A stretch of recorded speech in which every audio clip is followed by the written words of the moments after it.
Shake Shack. Where can we begin? So part of my earliest memory of Shake Shack, right, was probably 7 years ago, right? 7 years. And I remember I was pissed, right? Because now I know, right? We ordered dine-in, right?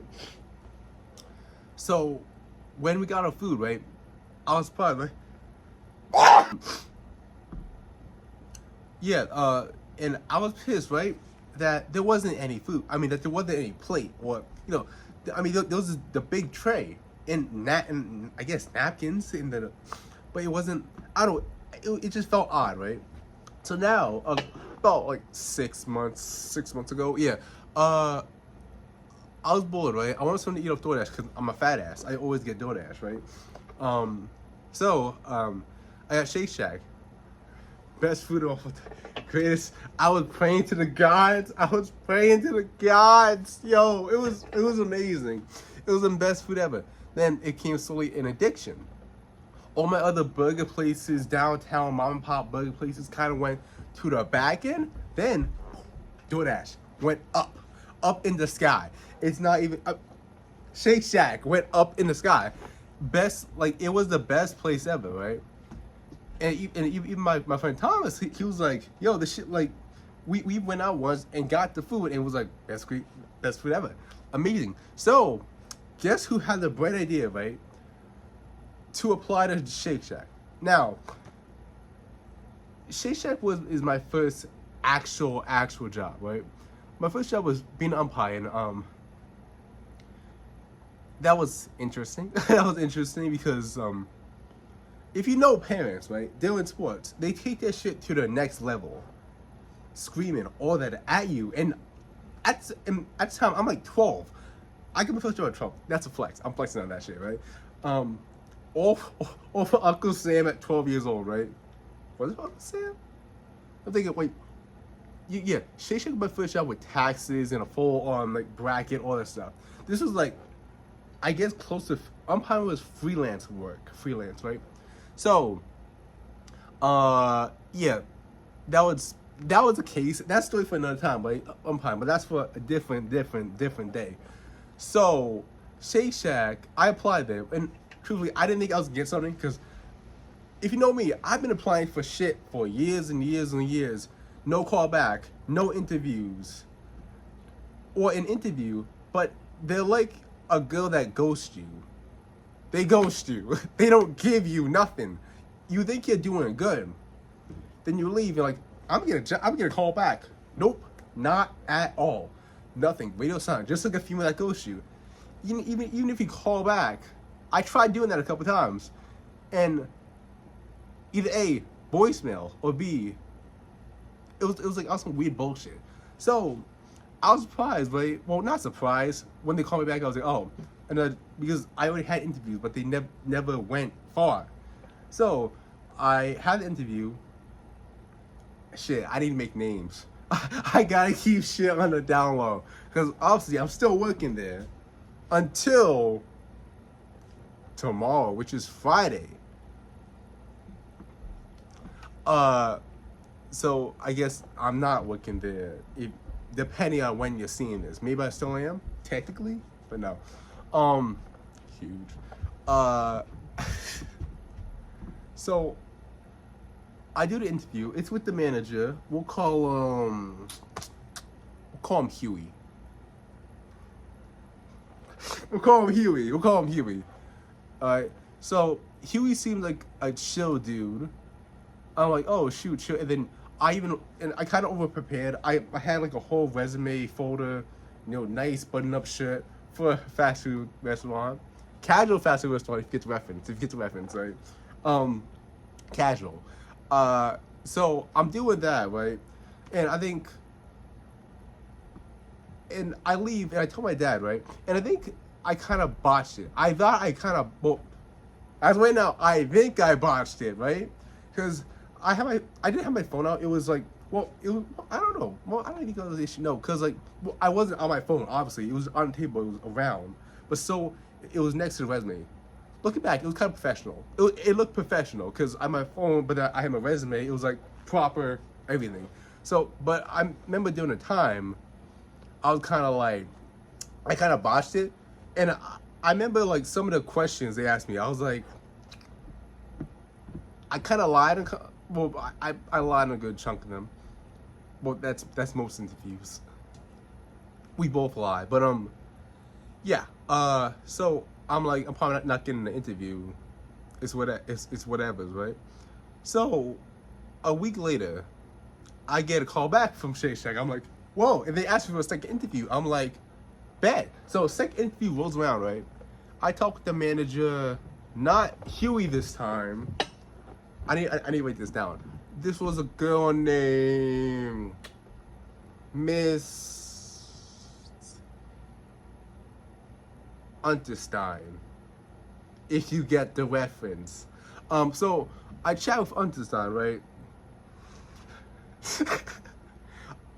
And then she eventually like hits out that, yo, you got the job. Well, not good job, but she asked me what am I forgot what word she said it, but point being, here am I, and here I am. I got the job, and I'm like, wait, what? Wait, what'd you say again? I'm like, wait, hold on, let me take class off. What'd you say again? She's like, you're hired. You got the job. I'm like, I get up. I'm like, thank yo, that. I was so out of it. I was so happy.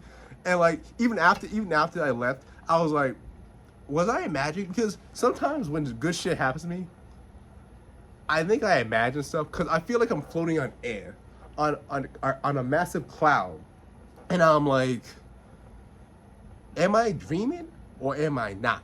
Because that's how good the feeling is. It's that dopamine that hits your brain, that hits your shit, that hits your noggin. The noggin. Whoa.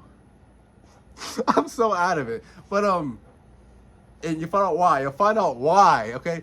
But I get that, and then she sets me up with orientation, right? So I go, and as I mentioned, this is a new building, right? Which I think may kick me in the ass, but it shows because it kind of you kind of boil it down. You kind of boil it down. But whatever. We're just gonna act like it's a new building in a new store. So it's orientation for like 40 people. Well, there's two orientations. One was, I think, in the morning. One was at night. Well, not night, but kind of like midday. So I go to midday one because I don't feel like getting up that early in the morning. So I'm there, and then they give an introduction to all the managers, all that stuff, right. So then they set up. They give us our schedules, but at the that's his name. I don't feel like changing names, everybody. I'm not gonna change my name. I'm not gonna change names. Yeah, true. Okay, so at the orientation, I meet up. I chat this kid Jacob, and this other dude has to be like 50 years old. Chills to whatever. Besides a couple things, but chills to whatever. Mike. So Jacob and Mike, we're sitting in a row, right? Well, Mike said first. I sit with Jacob. I chat with both of them. Jacob's like 25, and like.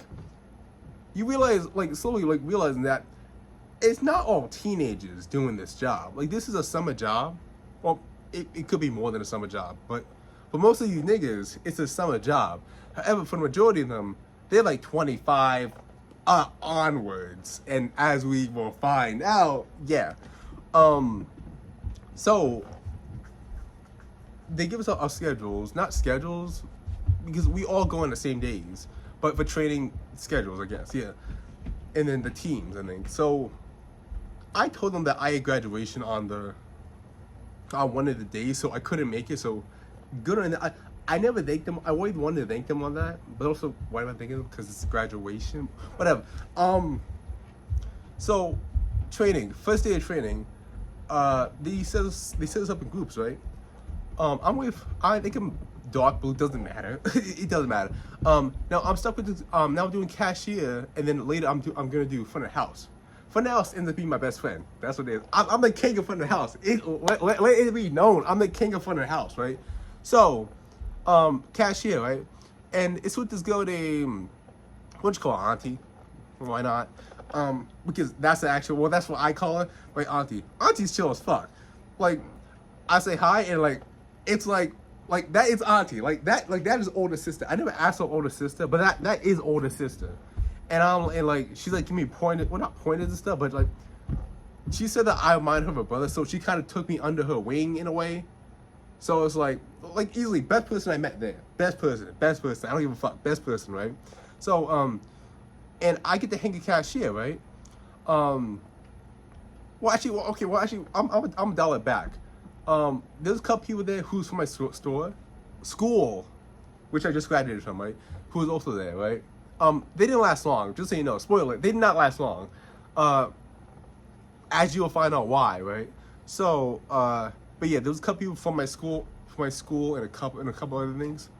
And my first impression of auntie before the cashiers, right? Because I ended up talking to her with cashiers and we're in the same group, right? I just smelled straight up fucking weed. I'm sorry, like I love you, dude. I love you to death, but my first smell was fucking weed, and I'm like, do what you want. I don't care. Just like, god damn, like. So that's my first impression, but she becomes auntie, as we can see, and well, as I'm gonna summarize to you, like, takes me under the way, overwing, all that, and she gave me the best advice ever to advocate for yourself. Now I'm kind of summarizing this. This did not happen all on first day of training. It can happen all during the week and then falling into it. But that's kind of it summarized. Just massive best person ever. I love her so much. But I do cashiers, and I'm being tutored under guy Eli. Eli's like he's strict, but he's like the chill strict. Like not the Joe Jackson strict, but like the tough love strict. There we go. Tough love. There we go. Like he seems like a little rude at first, but like he's not. Like he's just tough love. That's what just tough love. And I learned some stuff with cashier. I never really been on cashier after training. After that day of training, because I still don't understand it. And also, like, the day that I had graduation, I was gonna be on cashier again for training, but I forgot that. So, yeah, there you go. But yeah, so that's easy enough. No, because every time that a customer wanted, like they asked, oh, could we use cashier? I'm like, yeah, sure. I look around, none of the cashier people are on cashier, so I'm like, sure. What's the worst that could happen? A lot of what's gonna happen.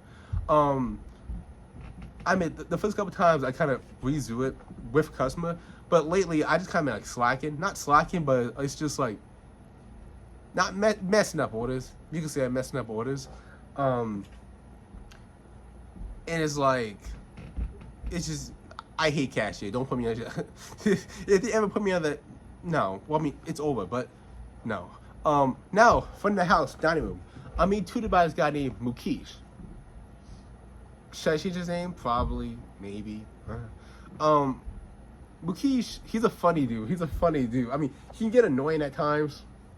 Like, not the Eli annoying, but like Eli could get annoying, but like, not the Eli annoying. Like, annoying. But he bought me a meal, and he's a funny, great dude. Like, one of the best dudes ever. Though some people have kind of differing opinions on him. I think that's what most of the trainers, some people have differing opinions on. Because, truthfully, they did some weird shit, which I'm going to get into in the next video. Yeah. Also, me, Auntie Eli, and then Will, my goat, Will. I told him I would change his name. I'm not going to change his name, right? My goat, Will, right? We're the gang, the big four during training. The big four. And it's like we was all meant to get boba one day. All of us. Never happened. Like, doing our lunch break? Never happened.